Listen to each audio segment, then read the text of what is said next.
Good afternoon, Shalom from Jerusalem, Jane. I want to give you an update as we are in the midst of this humanitarian pause / ceasefire here in Israel. Yesterday, the second batch of hostages was released, but not until Hamas did what the army has actually been warning about, that they are going to go in and do psychological warfare. The first day, everything went according to plan. Of course, they made sure it didn't go according to plan yesterday. 13 women and children, teenagers, was released yesterday, but not until they had waited more than 7 hours because Hamas was doing this sick game again. One of the conditions for Israel to agree to all of this was that you do not separate, you do not split up families when you are releasing them. Meaning, if there's a mother in there, you also release her with her children. If there are siblings, you also release them together. And Hamas broke that agreement yesterday. There was a young girl who came out, but her brother is back. There was a young girl who came out, but her mother was left behind, and that is not what agreed upon. Then I saw a report today where Hamas was saying that we couldn't find them, which of course is a lie. But 13 came out yesterday after waiting for grueling 7 hours. The Qataris and the Egyptians started getting involved, and of course they are the ones who is involved of this, would like to have all the credit for what is happening right now.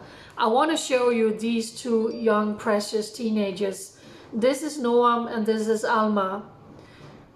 On that horrendous day, October 7, their house was attacked by Hamas, and they brutally murdered Yonat. They murdered their mother, and these two young teenagers was kidnapped into the Gaza Strip together with their father. His name is Dror. He was not released yesterday.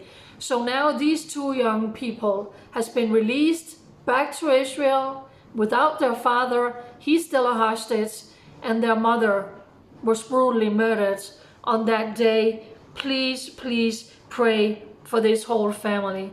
Then I want to show you this photo, because this is something that we have really been looking forward to. Her name is Emily. She is 9 years old. Her father's name is Thomas. Initially, he was told that Emily had been murdered that day. I saw the interview with him on CNN. He was just speaking from his heart. A few days later, maybe a week later, he was informed from the Israeli military that we now believe that Emily is held hostage inside the Gaza Strip.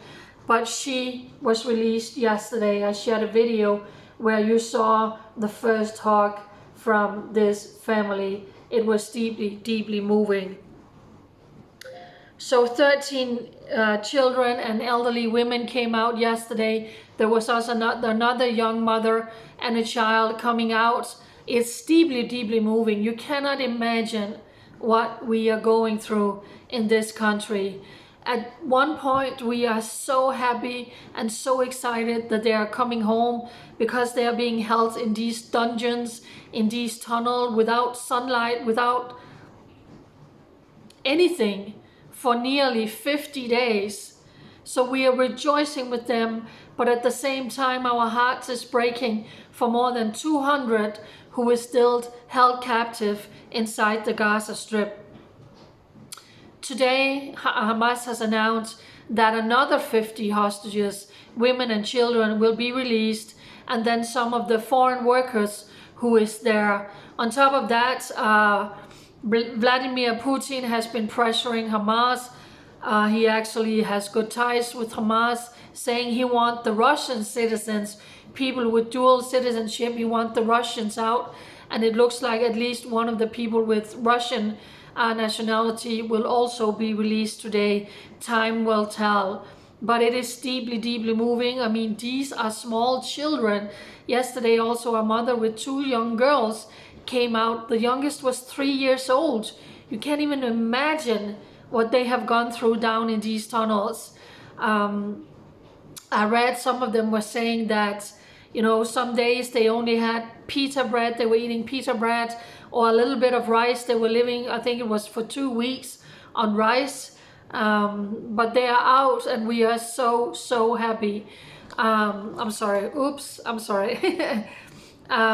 So there was a young girl coming out yesterday. She was 21 years old. She was at the Nova Music Festival where 360 people was just plainly murdered, and she was shot in the leg and then kidnapped into the Gaza Strip. She was released yesterday. She came out on crutches, and she was taken to Beersheba, to a big hospital, and she has to go through surgery today in that leg. So she has been held hostage for 49 days, being injured, being shot in her leg, and she was the one who was released, but her 18-year-old brother is still held hostage inside the Gaza Strip. Of course, Hamas is doing all of their disgusting propaganda when they are releasing these hostages. When you see how they are handing over the hostages to the Red Cross on the first day, lifting one of these elderly women in to the ambulance, trying to portray themselves as nice, the one who is rapist, child molesters, decapitating babies. Yesterday you saw that they were walking hand in hand with some of these young teenagers and saying goodbye, goodbye.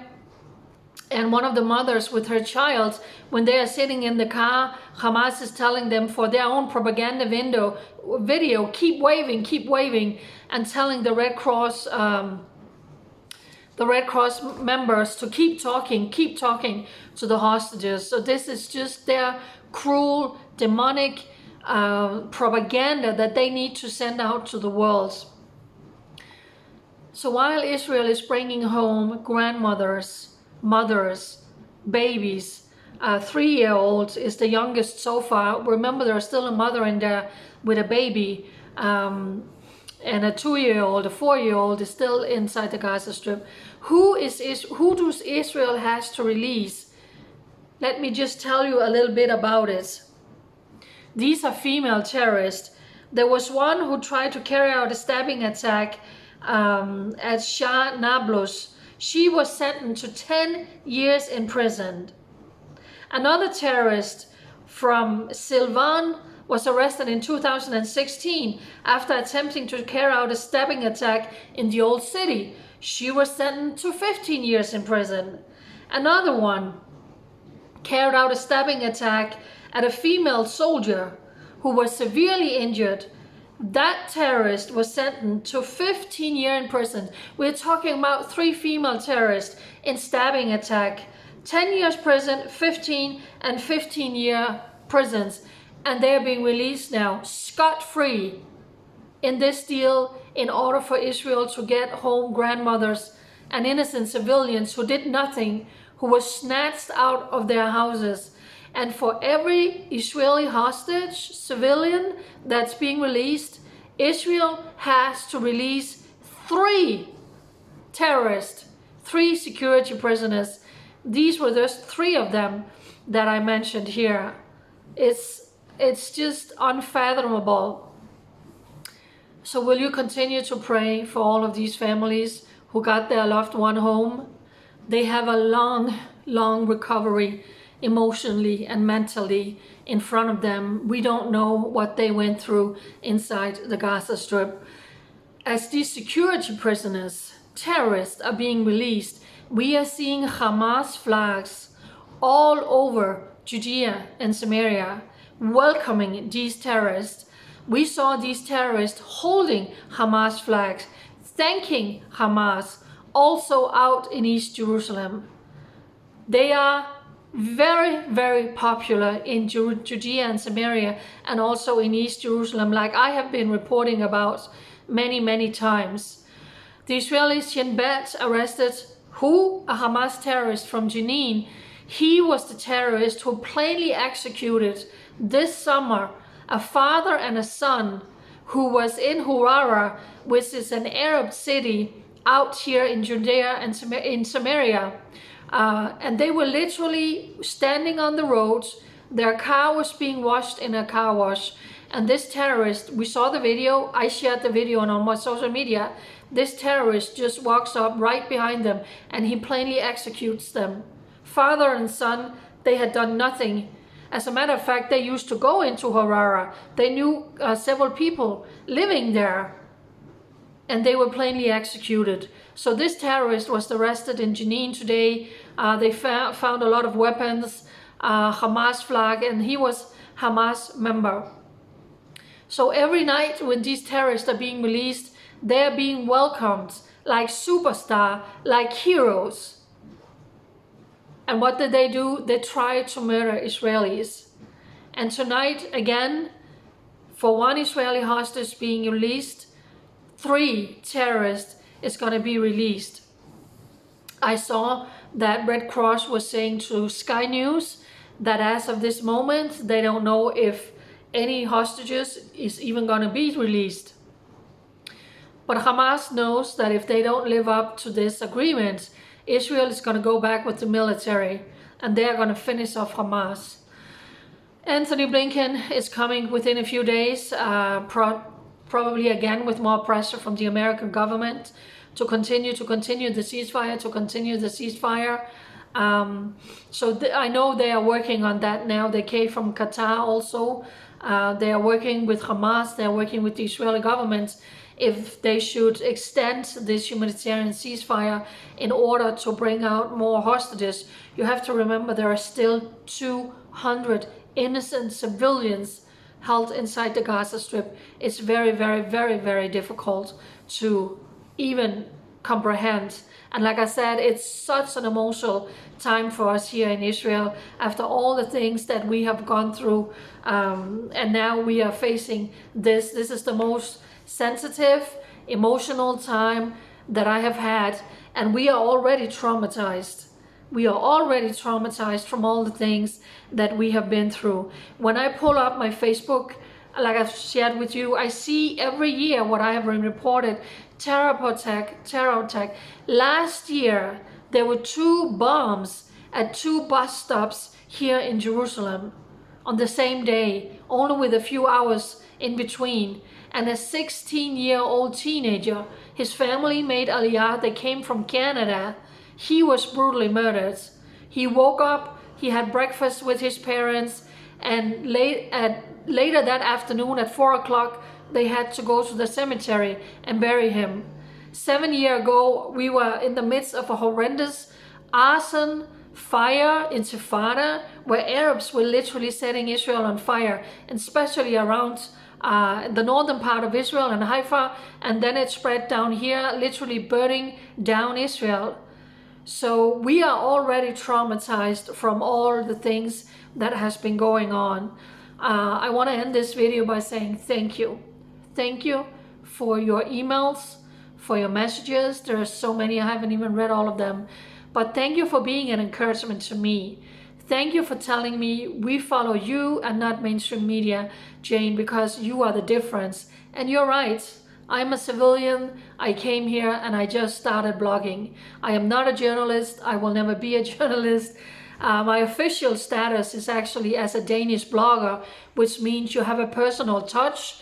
I share the news, then I share what happens in my life, the people that I interact with, the things I see behind the scenes, trying to explain more, trying to explain how Hamas is trying to take over Judea and Samaria that you don't necessarily hear.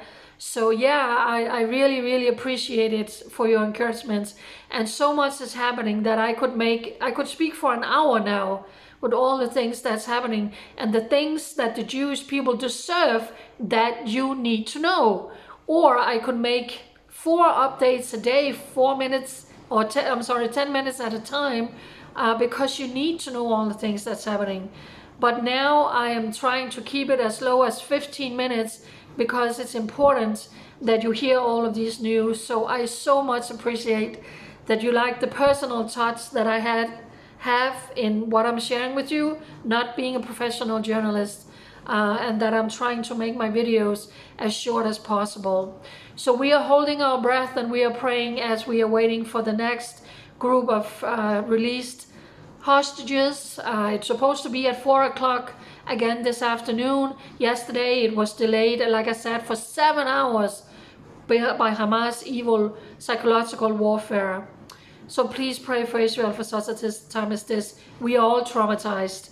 We are all traumatized in some way or another, and it's my job to watch the news all the time, every day from I wake up to I go to sleep, so I can share out on all my social media so you know what's happening. But it comes with a price, and we are all deeply, deeply affected.